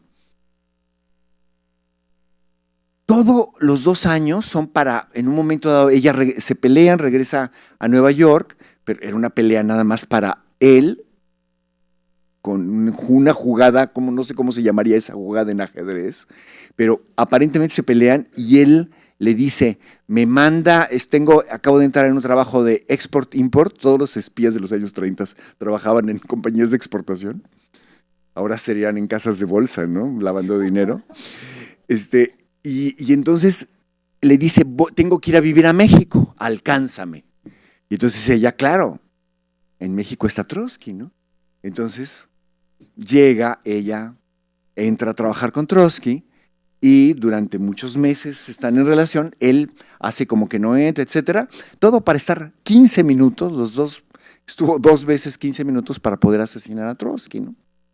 Y entonces, si yo iba a empezar en esta novela a contar la historia de ella, dije, ¿quién la va a contar? Siempre he sido consciente de que no me puedo poner como novelista en el lugar de la mujer. Tiene que ser alguien que escucha a la mujer. O sea, yo siempre escribo desde lo que no sé. Y entonces me encontré un hombre, un mexicano, que estuvo enamorada de ella antes de que ella conociera a Mercader. Y era un mexicano emigrado, era un jalisciense, emigrado a los Estados Unidos, que primero fue deportado y luego ella le ayudó a tener una entrada de trabajo en las fábricas Ford. Y este mexicano vivió un momento en el que Henry Ford, que Lenin ya era muy admirado por Lenin. De hecho, uno de los 2 primeros libros que Lenin, al subir al poder, edita son las memorias de Henry Ford. Parece algo muy absurdo y fuera de lugar, pero no lo es de ninguna manera. Lenin ya había escrito sobre el taylorismo, es decir, la racionalidad del trabajo, ¿no? Al principio en contra y después a favor, porque en un país campesino, si la teoría marxista es que la evolución de la humanidad es primero el modo de producción campesino y tienes que pasar al modo de producción industrial, el modo de producción capitalista, y después al cambio de los dueños de los modos de producción para llegar al socialismo, él tenía que dar un salto e industrializar al campo. Y la manera de industrializar al campo era lo que hizo Henry Ford. Era todo lo que escribió Henry Ford, era un ejemplo. Además, Henry Ford estaba en contra de los sindicatos, pero estaba en contra de una empresa paternalista, o sea, fácilmente se equiparaba con un Estado paternalista, en fin. Bestseller en la Unión Soviética, las memorias de Henry Ford. Henry Ford trata de hacer negocios, como trató de hacer también como su utopía, como hizo en Brasil, que fracasó, pero llega un momento en que él tiene que deshacerse de una planta armadora, de la planta del modelo A. Después de haber hecho el modelo T, hace el modelo A, y él quería que los coches fueran iguales siempre. Pero la General Motors está compitiendo, cambiando de modelo todo el tiempo. Y aunque Ford hace esfuerzos enormes por introducir variantes en los modelos, llega un momento en que la armadora que tiene se tiene que deshacer de ella, la va a tirar a la basura y encuentra que se la puede vender a Stalin. Porque Stalin tiene la utopía de hacer la Detroit soviética. En eso el personaje de la novela se va para allá y la historia también está escrita. Es una historia terrible porque, por supuesto, es un momento en el cual Henry Ford, que era un tremendo, no solamente le vende la planta, sino que le facilita que se lleve a 600 trabajadores calificados. En un momento que él tenía que despedir a 1,200 personas, de pronto la Unión Soviética se lleva a 600, de los cuales no estaban calificados ninguno, ¿no? Eran realmente los que eran más rojos y más simpatizantes de la Unión Soviética. Entonces, para él eran problemáticos, para la Unión Soviética, 600 familias de trabajadores. Entre ellos este personaje. Muy pocos se salvan. Conocemos toda la historia por los que se salvaron y escribieron, ¿no? Y este hombre, que es mexicano, que además era músico, entonces tiene una facilidad para los acentos y las lenguas, se relaciona con los georgianos del primer campo de vigilancia de la fábrica y termina como maestro de inglés de un cuadro del Partido Comunista en Georgia que quería que su hijo fuera un hombre moderno. Estamos hablando de los años 30, y este hombre moderno con el tiempo se convirtió en científico. De hecho, trabajó en los lanzamientos aeroespaciales y en los misiles. Es el hijo de Beria, del tipo que con el tiempo se convertiría en el gran asesino. Y este mexicano está cerca de él y le toca ser testigo de todo el plan para matar a Trotsky, utilizando a la mujer de la cual él está enamorado. Entonces toda esa historia es este hombre además ha perdido la memoria y en la novela la va recuperando muy poco a poco, ¿no? Y la ha perdido, hay más cosas en la historia, pero digamos, esa es la línea principal. Y todo el tiempo hay la tensión entre el deseo de hacer el bien, la necesidad sincera de querer hacerlo y en lo que se va convirtiendo todo, ¿no? Y es una historia que es un collage de varias historias y la novela está contada como el desconcierto de este hombre que ha sido manipulado, porque no sé si ustedes vieron esta película que se llamaba Despertares, está basada en un libro de Oliver Sacks. Bueno, eso que le pasó a este hombre que perdió la memoria y luego la recupera de pronto, gracias a una casualidad, porque Oliver Sacks experimenta lo que había hecho con gusanos. Oliver Sacks era estudioso del sistema nervioso de los gusanos y les aplica la droga y logra despertarlo.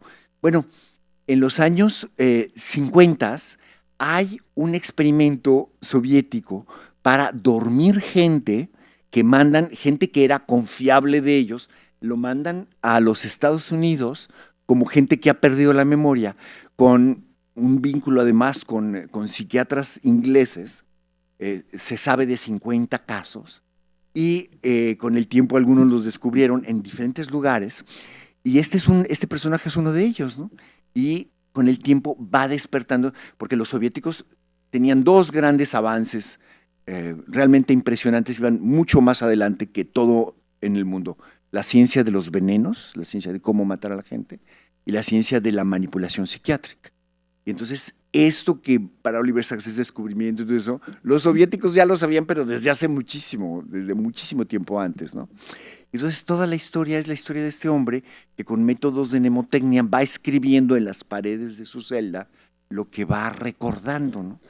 Y ese libro, que también es todo documental, está basado en gran parte en las paradojas del bien y del mal de aquel jesuita que hace el mal porque tiene que obedecer a hacer el mal. Esta historia de Gide y toda la investigación posterior, incluyendo esta del deseo, ¿no? de seducir a una mujer. Yo trato de que la investigación documental no sea nada más presentada fríamente y menos en la novela. Entonces, para encontrar quién me podía dar el ánimo con el cual esta mujer, Silvia Yelov, vivió esta doble traición, doble asesinato. Imagínense, su dios era Trotsky y su otro dios, que es su enamorado, asesina al otro dios. Un dios mata a otro. Ella se queda muda durante mucho tiempo, hasta que muere Mercader. Y entonces, ¿quién me podía dar eso? Entonces yo lo que hice fue irme a las prisiones y hablar con mujeres que han sido traicionadas por sus hombres, escuchando simplemente sus afectos, es decir, documentándome, no de sus historias. Pero me encontré una cosa maravillosa.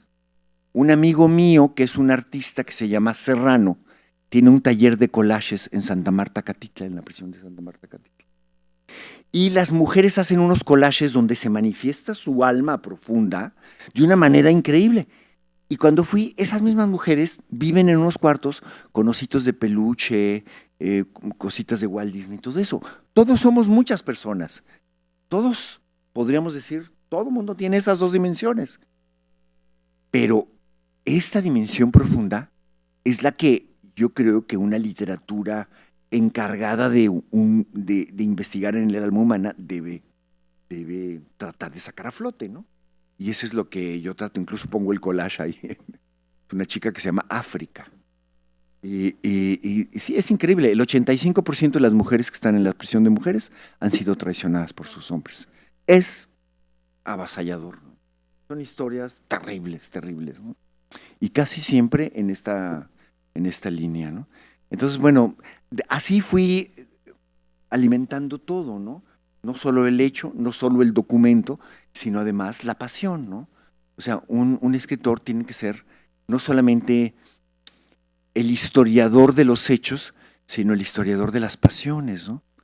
Por eso, una novela como Madame Bovary, pensé yo, nos enseña mucho de las pasiones que había en Francia en el siglo XIX. Mucho más que los historiadores de esa época hablando de esa sociedad. Bueno, ahí me detengo para si quieren que platiquemos o lo que sea, ¿no? Perdón.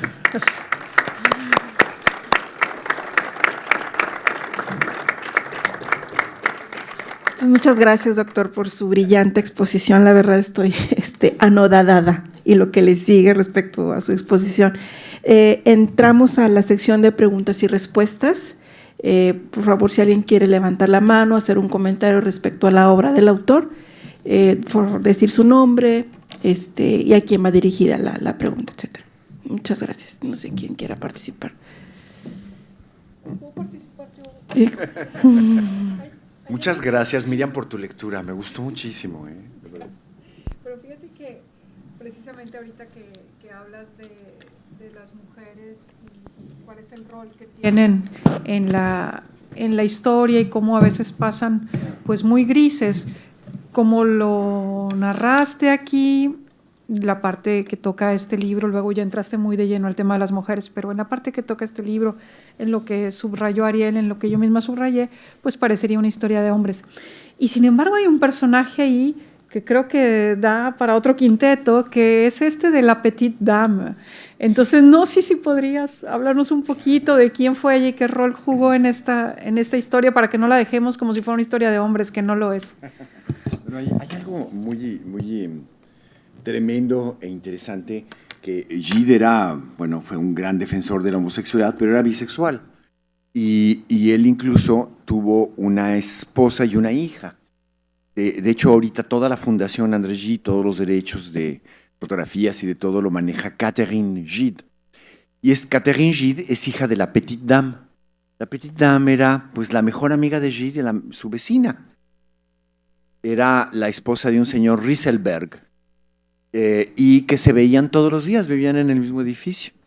Y ella, desde que conoció a Gide, empezó a tomar nota todos los días de todo lo que platicaba. Entonces eso te permite tener a un Gide humano, ¿no? Lleno de dudas, lleno de errores, lleno de histerias, ¿no? De ataques histéricos, o sea, no es un personaje pétreo para nada, gracias a ella, ¿no? O sea, ella introduce en el conocimiento de André Gide esta dimensión completamente llena de defectos y al mismo tiempo de virtudes, ¿no? Como cualquiera, ¿no? Te muestra cuántas de las cosas las hace por narcisismo, o sea, muchas veces los intelectuales y los escritores a veces somos más comprados por el narcisismo que por el dinero, ¿no? No es el caso, pero es una de las enormes enfermedades, ¿no? del mundo intelectual, el narcisismo, ¿no? Hay gente que daría... Es muy curioso porque, por ejemplo, tú que te dedicas a esto, Ariel, conoces muy bien cómo piden espacio los intelectuales en los periódicos, ¿no? Yo me acuerdo de haber estado con los escritores españoles diciendo, pero en El País te dedicaron una foto de 5x8 y a mí nada más una de 5x6. ¿Qué les pasa, no? O sea, realmente, bueno, ese tipo de reacciones por lo visto suceden en todas partes, y la Petite Dame cuenta cómo suceden con Gide. Pero la relación es tan íntima que es su mejor amiga y su suegra, ¿no? Y al mismo tiempo que es su suegra y la abuela de su nieta, también es la amiga de los amantes de André Gide, ¿no? Y al mismo tiempo es la que hace muchos de los álbumes de prensa que después yo pude consultar en el archivo, ¿no? Y con el tiempo la Fundación André Gide publicó una serie de libros, son 9 libros, que se llaman Le Cahiers de la Petite Dame, los cuadernos de la Petite Dame, ¿no? Y todo el mundo le decía la Petite Dame, ¿no? Son fabulosos, son fabulosos. Aparte es muy interesante porque es una época en la que la gente se escribía mucho. O sea, si ustedes que vivieron en Francia, Mario, Miriam, sabes que una cosa que sucede en Francia es que tú escribías una nota a las 8 de la mañana, la ponías en el correo y a las 10 le podía haber llegado a la persona a la que estás invitando a comer, a las 12. O sea, tú sabías que cada 2 horas hay la recogida del correo según cada post. Tú sabes que así como hay estaciones de metro a 2, 3 cuadras de tu casa, hay una estación de una oficina de correos. Tú sabes, o sea, eso que era lo que llamaban un mot, todo eso se conserva en los archivos, ¿no? Que finalmente es lo que, la gente que conserva sus correos es lo que hace, ¿no? ¿Verdad? Esa es los que piensan en que es importante guardarlos, eso, o los abogados de las esposas engañadas, ¿no? Me imagino. Pero es apasionante como una mentalidad inteligente y sensible y realmente muy cercana pudo hacer el recuento de todo lo que le sucedía a este hombre durante más de 50 años.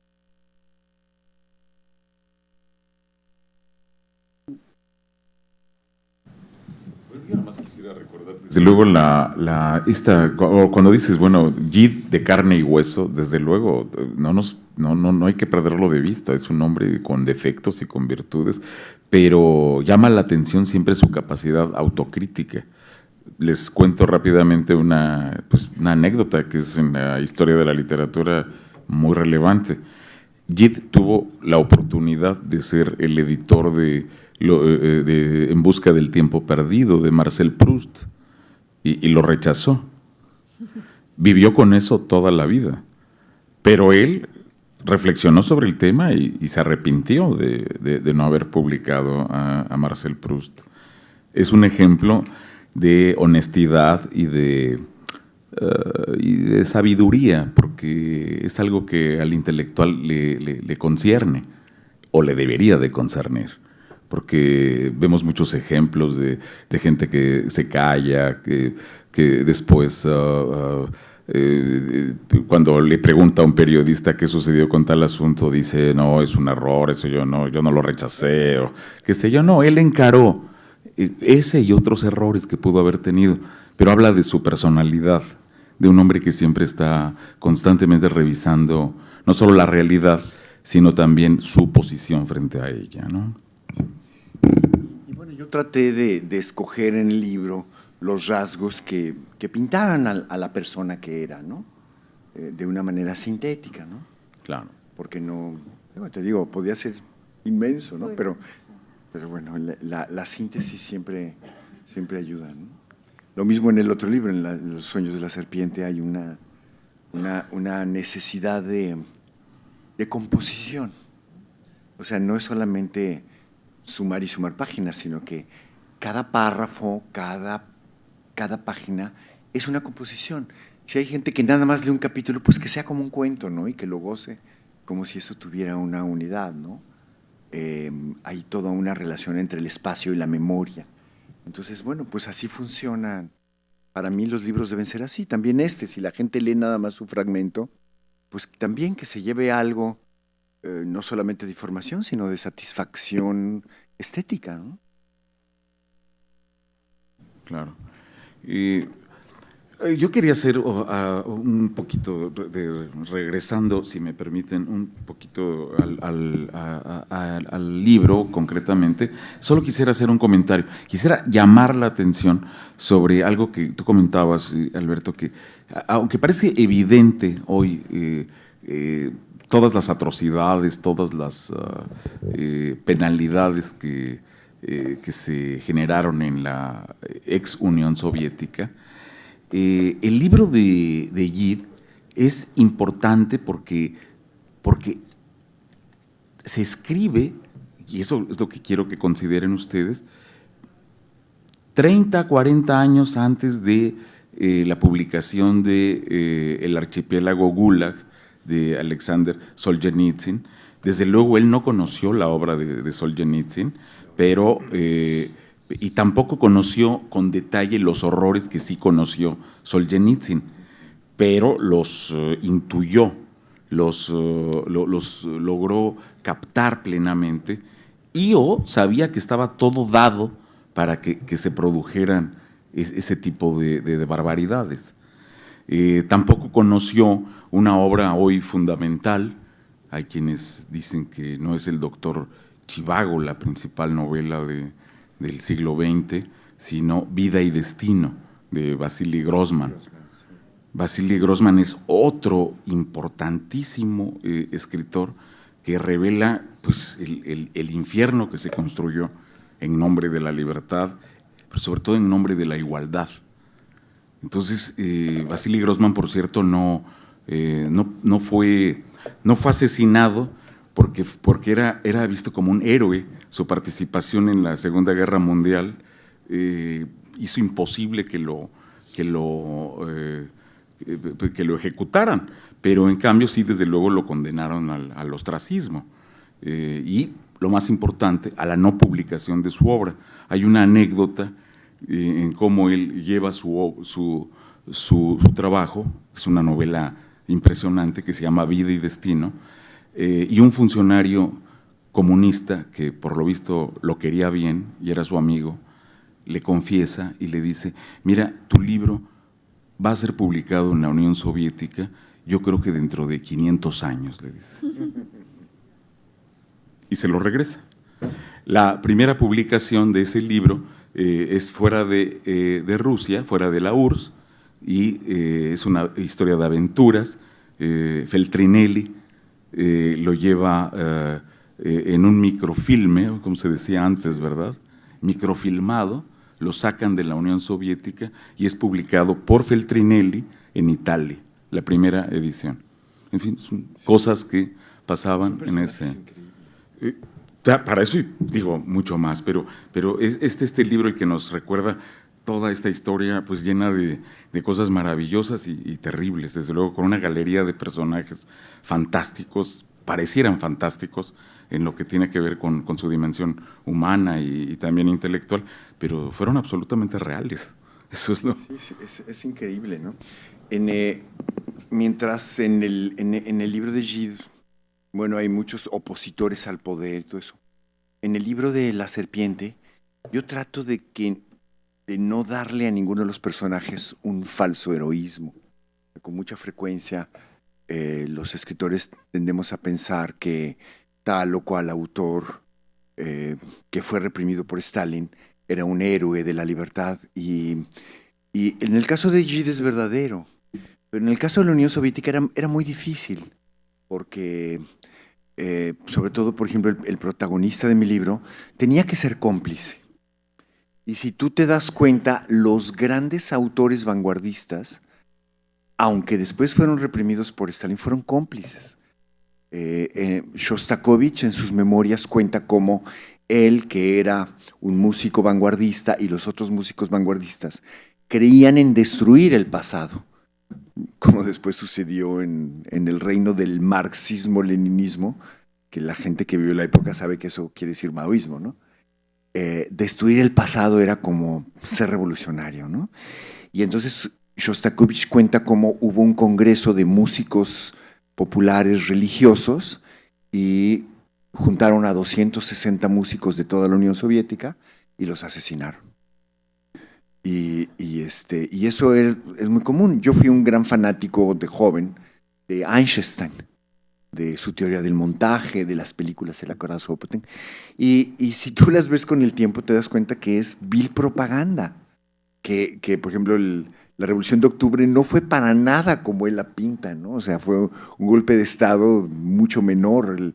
La verdadera toma de poder fue la de los mencheviques antes. En fin, todo sucedió de otra manera, pero ellos lo contaron siguiendo la versión oficial. Y cuando dejó de seguirla, o sea, la gran distracción de México, que además estaba siendo pagada por Upton Sinclair, que era un escritor norteamericano que recibía enormes cantidades de derechos de autor por la venta de sus libros en la Unión Soviética y era cercano al estalinismo, ¿no? Entonces, la frustración del proyecto mexicano de Einstein tiene que ver con que Upton Sinclair recibe el mensaje de Stalin que ya o se regresa o es enemigo de la Unión Soviética. Y entonces él le corta el financiamiento. Pero ¿ves? Eso no se dice. Pero eso te lleva a examinar qué hacía antes y qué le obligan a hacer después. Por ejemplo, al regresar a Einstein, lo obligan a hacer una película donde los hijos tienen que delatar a los padres. Los hijos campesinos tienen que delatar a los padres y hacer que los padres vayan al paredón si no son revolucionarios, si no son bolcheviques, ¿no? Es muy fuerte, ¿no? Es muy fuerte pensar eso, pero bueno, si aceptas que no era fea o que no importa que es fea, también tienes que preguntarte, ¿quién era de verdad Trotsky? ¿Quién era de verdad Lenin? ¿Quién era de verdad Stalin, ¿no?